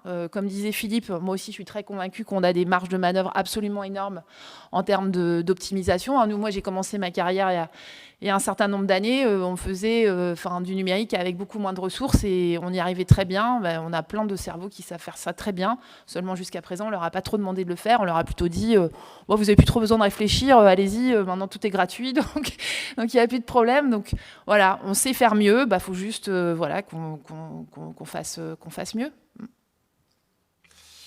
C'est vrai que quand on tire la pelote, on apprend plein de concepts et des nouveaux mots. Moi, en écoutant Philippe, il y a un mot que j'ai appris qui est cornucopien.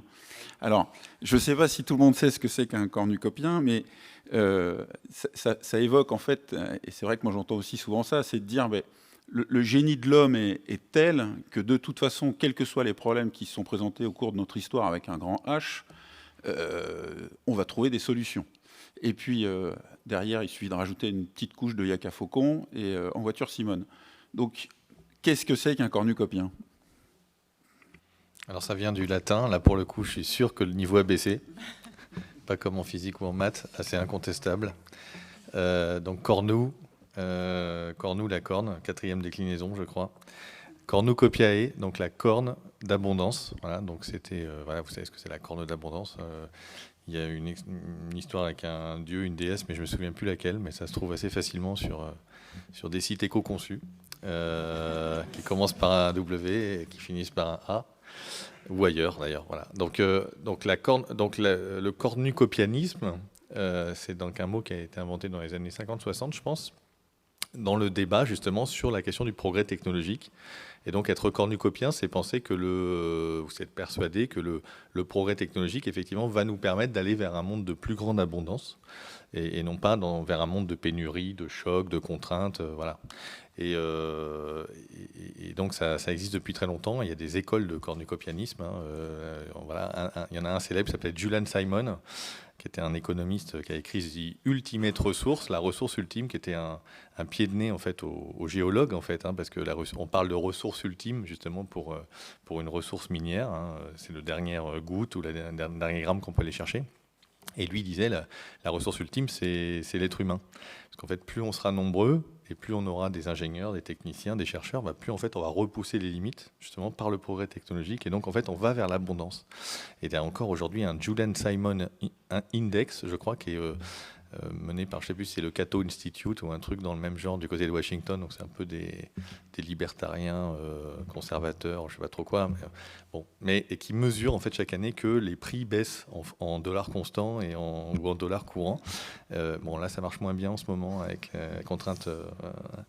Voilà, mais en fait voilà, c'est très important parce qu'il y a des gens très très riches aujourd'hui et très influents qui sont cornucopiens. Jeff Bezos, par exemple, est cornucopien.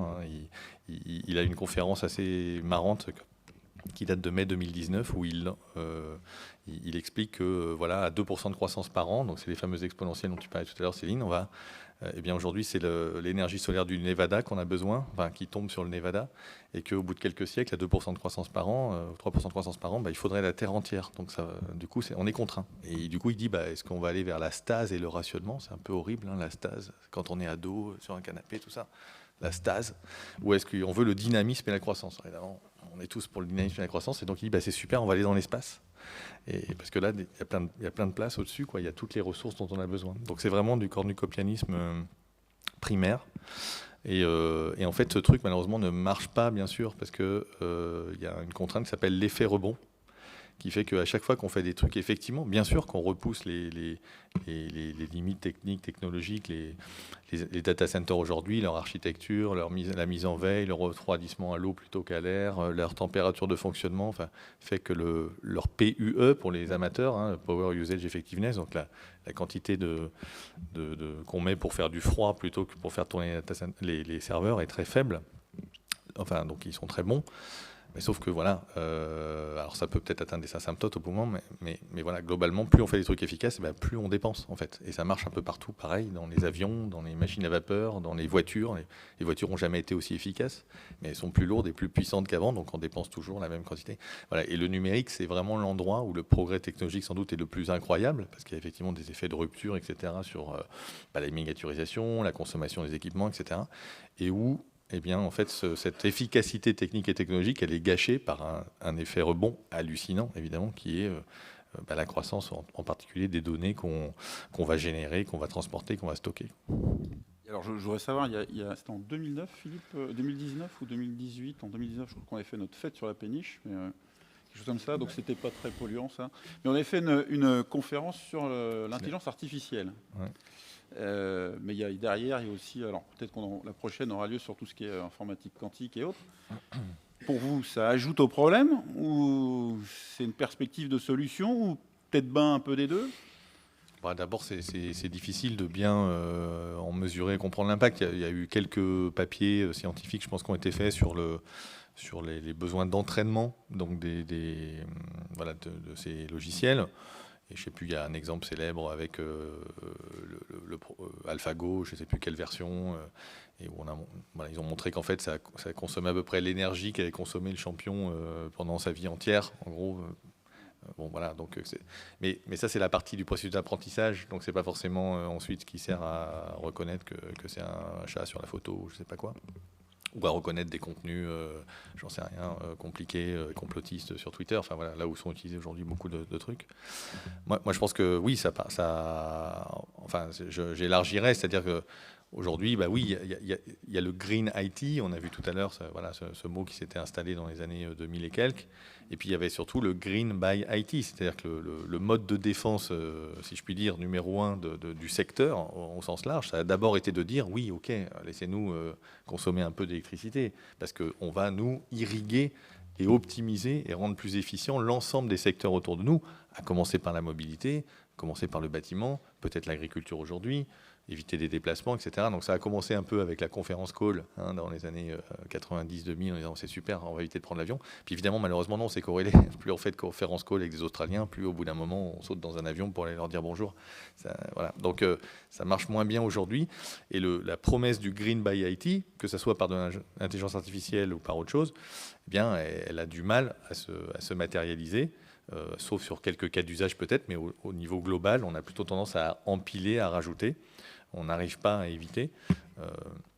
Alors on verra, il y a peut-être quelques exemples là. Le télétravail peut-être vient un peu perturber le truc, mais c'est pareil, le télétravail, on peut se mettre à habiter plus loin de son boulot, y aller que 2 jours par semaine au lieu de 5.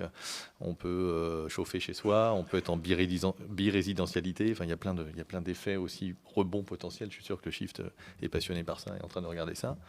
Voilà. Donc moi je crois que moyennement, effectivement, à des effets comme ça de rupture qui viendraient nous sauver quelque part, un peu ce Deus ex machina, et je crois beaucoup plus aux solutions socio-techniques. Ça a été dit tout à l'heure, la question, voilà, c'est autant sociologique que technique. Moi j'ai envie de dire socio-technique. Et c'est Lewis Mumford, je crois, qui disait si le Dieu qui doit nous sauver, le Dieu qui doit nous sauver surgira pas de la machine, mais il surgira à nouveau de l'âme humaine, quoi. Voilà. Donc et je pense que ça résume la posture qu'on doit avoir, qui est une posture très ingénieure de gestion de la complexité, pour vraiment comprendre ce qu'on peut faire ou pas. Mais ensuite, la mise en œuvre, elle se fera forcément au-delà de l'ingénieur, quoi. Alors je vais poser une question pour Philippe, parce que Philippe, c'est un DSI que je connais un petit peu. Alors, t'aimes bien les KPI, t'aimes bien les SLA, t'aimes bien mesurer, t'aimes bien être en contrôle. Alors, messieurs, pour quelqu'un comme Philippe, quelles seraient les métriques, les marqueurs de la maturité par rapport à cette démarche qui serait sur le numérique responsable?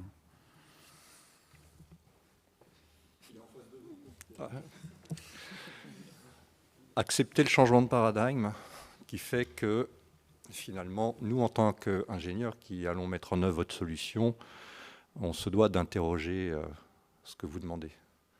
On ne se doit pas de le prendre comme du pain béni et de le faire parce qu'on sait le faire ou parce qu'on le fait mieux que notre camarade d'à côté.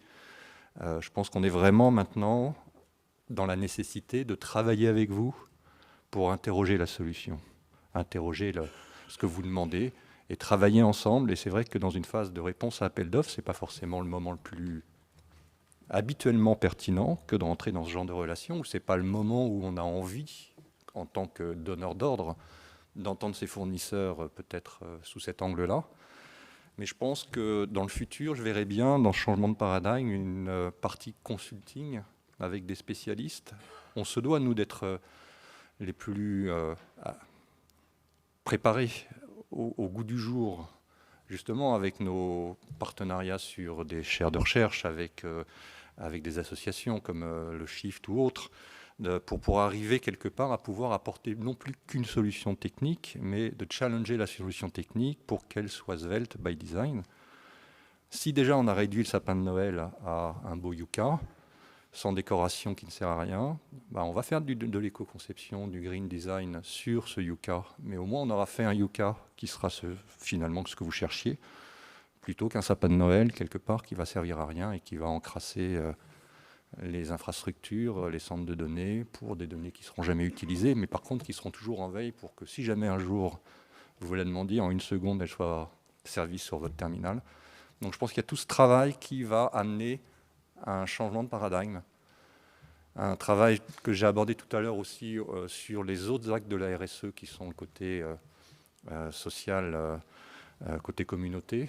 Je pense aussi que si on a ces réflexions et l'habitude de travailler en commun sur des mises à l'essai, on est en train d'apprendre en marchant, on est en train de se créer les technologies, les façons d'être, les parties prenantes qu'on doit intégrer pour résoudre les problèmes. Je parlais des sociologues, entre autres.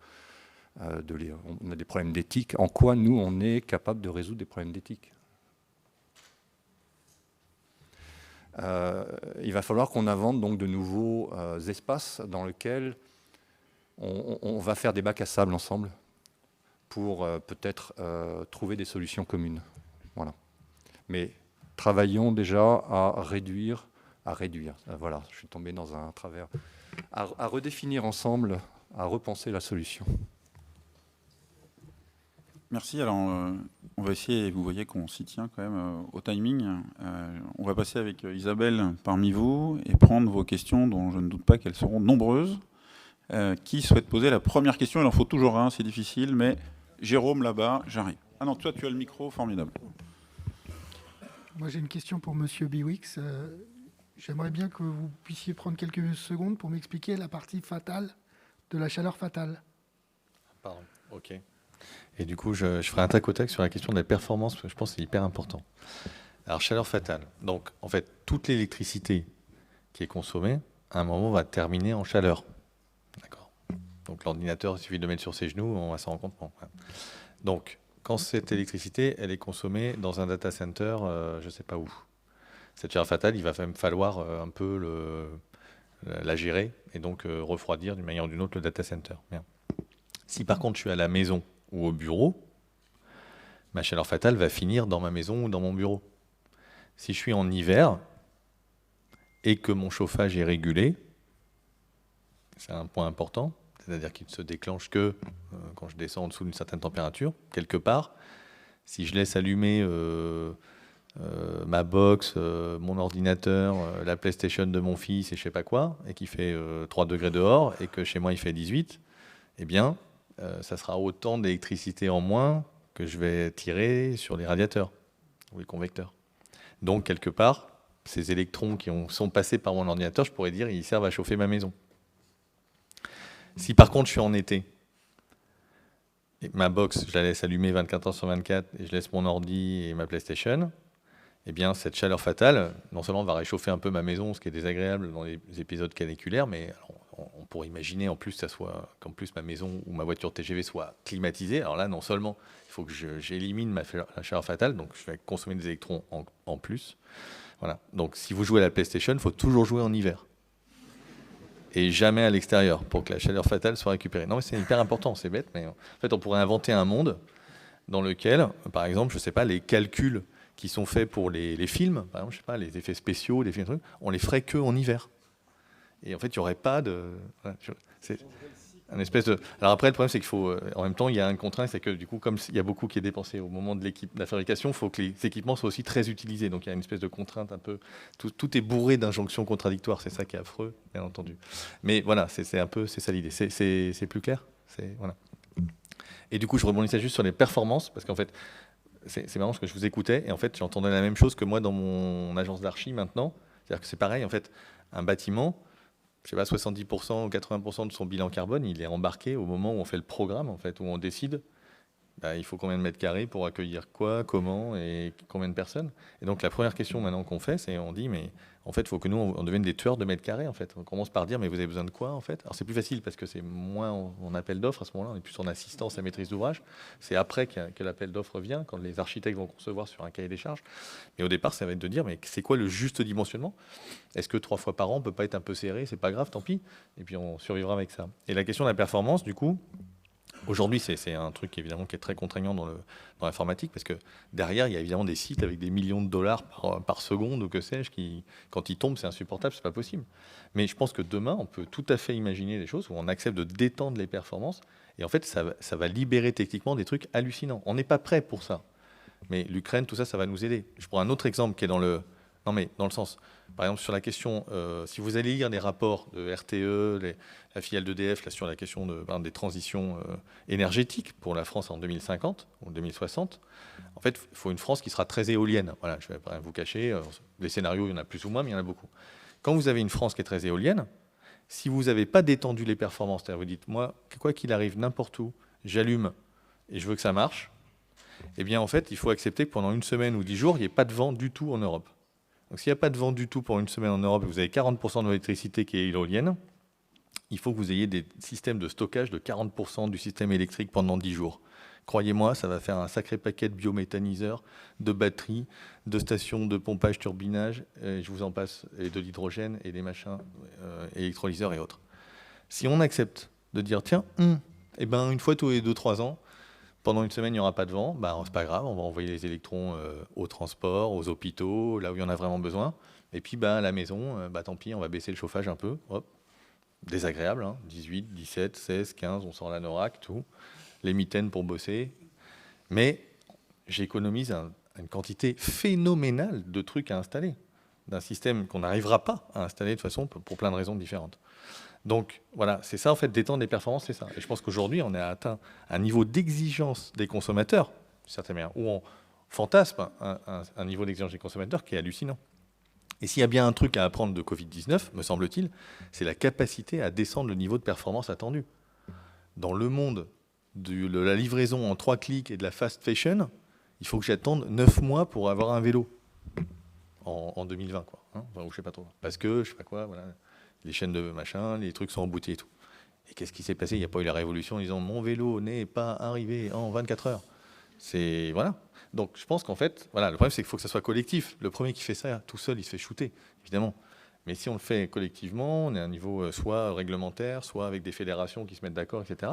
On peut une masse critique, l'Europe versus d'autres, j'en sais rien. On peut faire plein de choses. Qui prend la suite de Jérôme, là-bas? Monsieur Guillaume Cochard de Landra.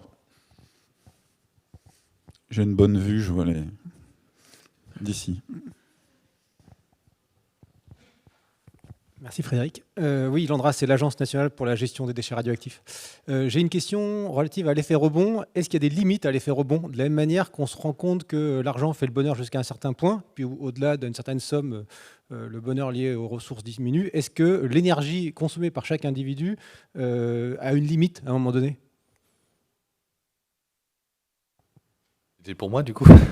J'en sais rien. Je ne sais pas trop si ça a été modélisé ou pas. Déjà, il y a plein de sortes différentes d'effets rebonds. Je pense qu'il y a des effets rebonds où on va manger une partie des gains, mais pas forcément tout. Donc, en fait, les thermiciens vont calculer que le bâtiment Intel, qui était une passoire thermique, je pensais que j'allais économiser tant d'énergie. Puis, en fait, j'économise pas tout à fait ça parce que les gens vont chauffer un peu plus. D'abord, ils vont arrêter d'avoir froid. Et donc, du coup, je vais manger une partie des gains.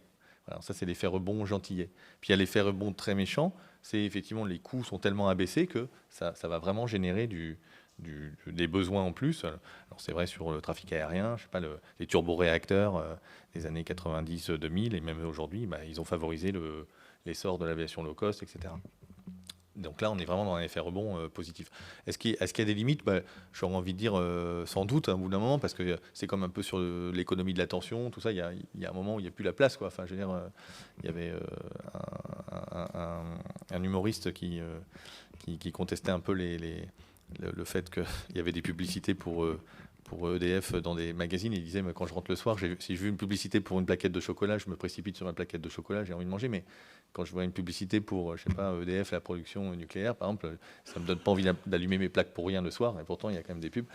Il en déduisait du coup qu'il y avait peut-être des budgets pour un peu faciliter un certain nombre de choses. Je plaisante et c'est pas une attaque personnelle contre l'ANDRA du tout. Mais voilà, ce que je veux dire, c'est qu'il y a sans doute des limites à la consommation, oui, sûrement. Mais à date, on les a pas encore trouvées, puisque la consommation énergétique progresse, enfin, territoriale, en prenant en compte l'énergie grise, le bilan des imports et des exports. Hein. on exporte des Airbus et puis on importe des matières premières et des objets manufacturés, pour faire simple. Et voilà, aujourd'hui, on sait que ça continue à augmenter pour l'instant. Donc on n'a pas encore trouvé la limite, quoi. Oui, moi je voudrais... Alors est-ce qu'il y a des limites à l'effet rebond? C'est-à-dire, est-ce qu'à un moment donné, plus ne veut pas dire mieux? Enfin, je comprends un petit peu votre question comme ça. Alors je vais poser une première question. Qui a des enfants dans la salle? Bon. Est-ce qu'il vous arrive de piquer une crise de nerfs parce que vous les voyez sur leur téléphone ou sur leurs ordinateurs? À qui ça arrive? Surtout en été, moi. Moi, ça m'arrive tout le temps. Il y a une très bonne série sur Arte qui parle de tous les mécanismes addictifs qui sont mis en place dans la totalité des applications qu'on utilise, de Instagram à Netflix, à... enfin bref, toutes ces applications, c'est sur la dopamine que ça génère. Je crois que là, on a un exemple d'effet rebond qui est pas positif.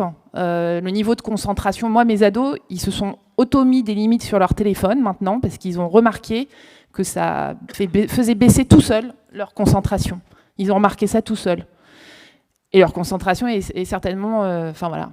J'ai un autre exemple d'effet rebond. Toi, tu dis que le nombre d'objets manufacturés qu'on a ne nous pollue pas la vie.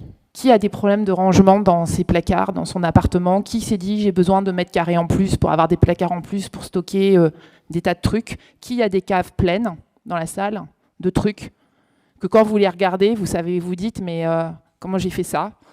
Qui se dit parfois c'est plus facile de trouver un nouveau produit chez Leroy Merlin que dans mon appartement parce que dans mon appartement j'arrive plus à rien trouver, que tout est mélangé et que c'est tellement profond au fond de la cave ou au fond des placards que je peux pas le retrouver?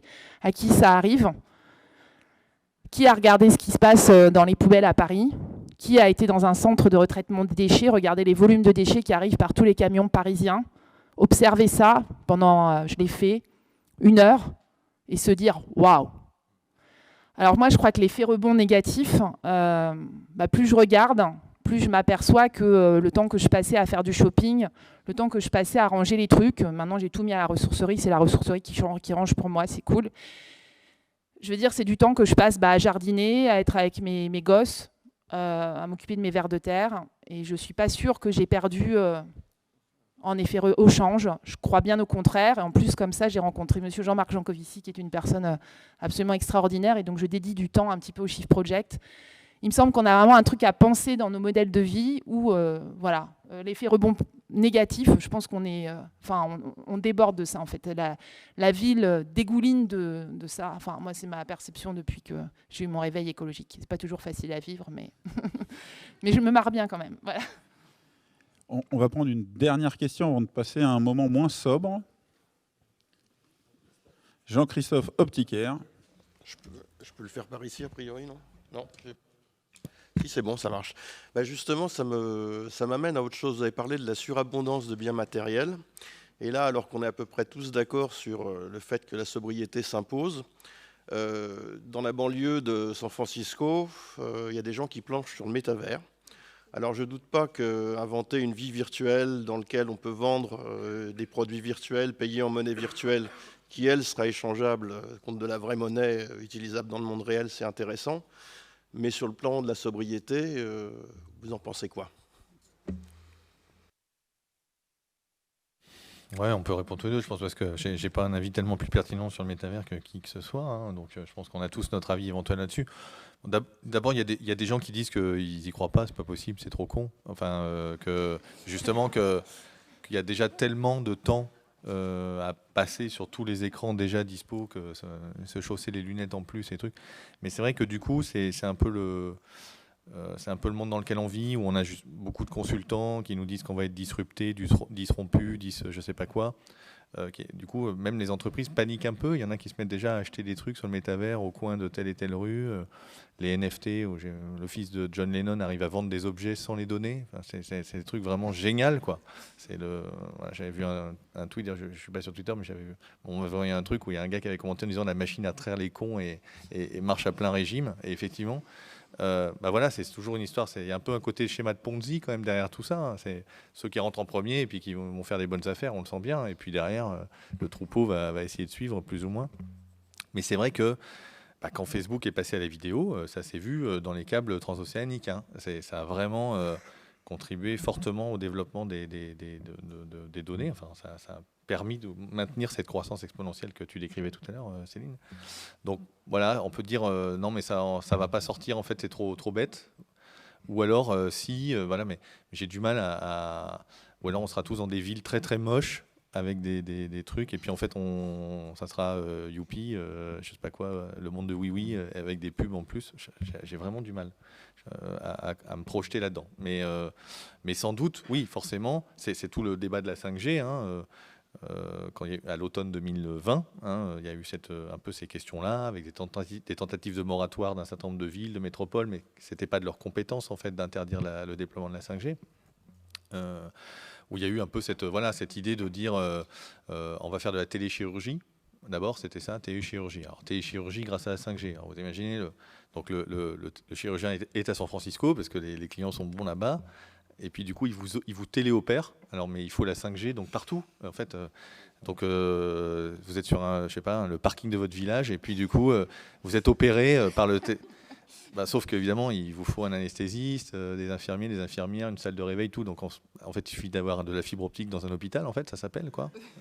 Donc, la 5G, ça ne servait pas. Alors là, du coup, ils ont dit, ah oui, non, c'est la télémédecine, en fait. Ah bah ouais, alors là, avec Covid, du coup, télémédecine, c'était super.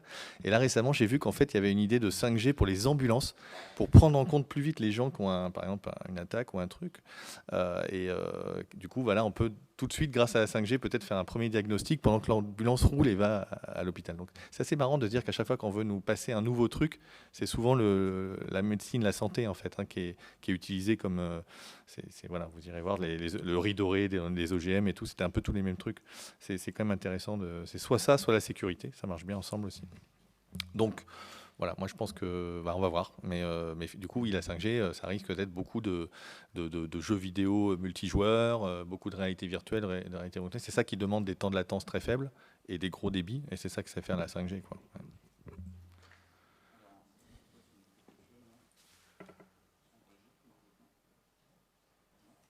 Non. Ouais, ça y est.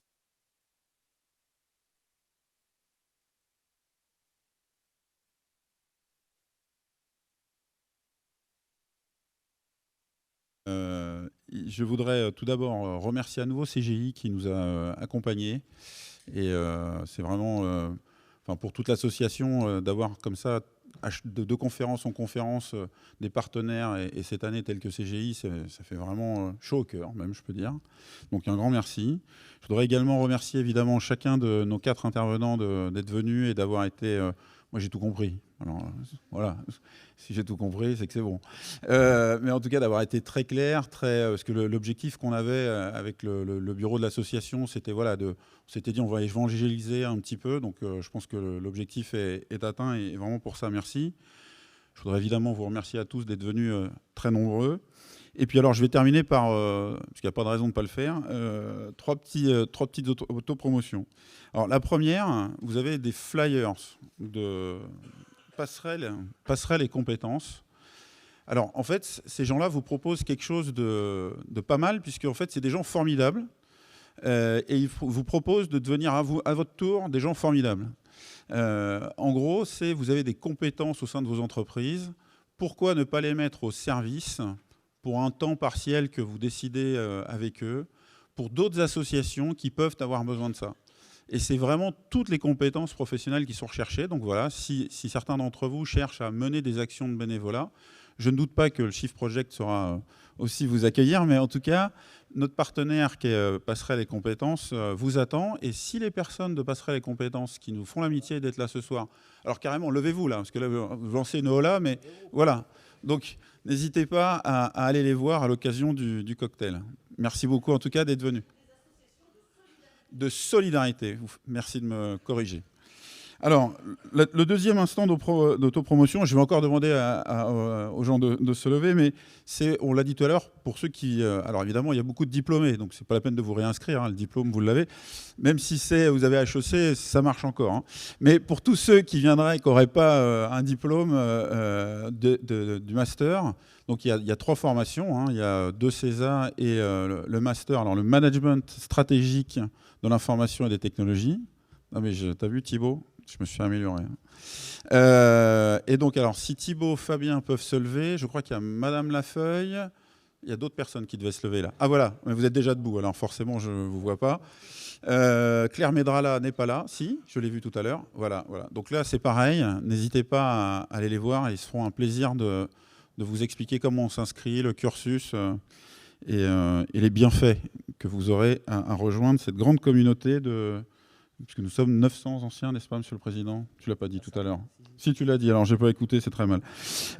Et enfin, dernière autopromotion, et après je vous promets que le slide, je déclenche le slide d'après tout de suite, c'est que vous retrouverez la vidéo de cette intervention à la fois sur le site de Dauphine, et je tiens à remercier les moyens techniques de Dauphine. Alors au-delà de cette salle absolument incroyable, je pense que ça nous gardera à tous, on conservera un sacré souvenir, parce que c'est quand même une table à laquelle on ne s'assied pas tous les jours. Mais au-delà de ça, donc on a en régie des moyens techniques qui nous ont permis de filmer cette conférence, et donc vous la retrouverez sur le site de Dauphine et également sur le site Aimé-Cité TV sur YouTube, qui est une tentative de votre association préférée de faire parler d'elle en donnant du temps de parole. Donc c'est quelque chose où... Alors on peut faire des formats peut-être plus courts, mais voilà, on s'est dit on va donner du temps de parole aux gens et on veut mettre à l'honneur des parcours d'anciens du master. Donc si vous êtes intéressé, alors là je ne me lève pas, je suis déjà debout, venez me voir avec le pot. Et donc je passe comme promis au slide d'après et vous apprécierez le niveau de modération que vous devez mettre à vos consommations. Bonne soirée, merci encore.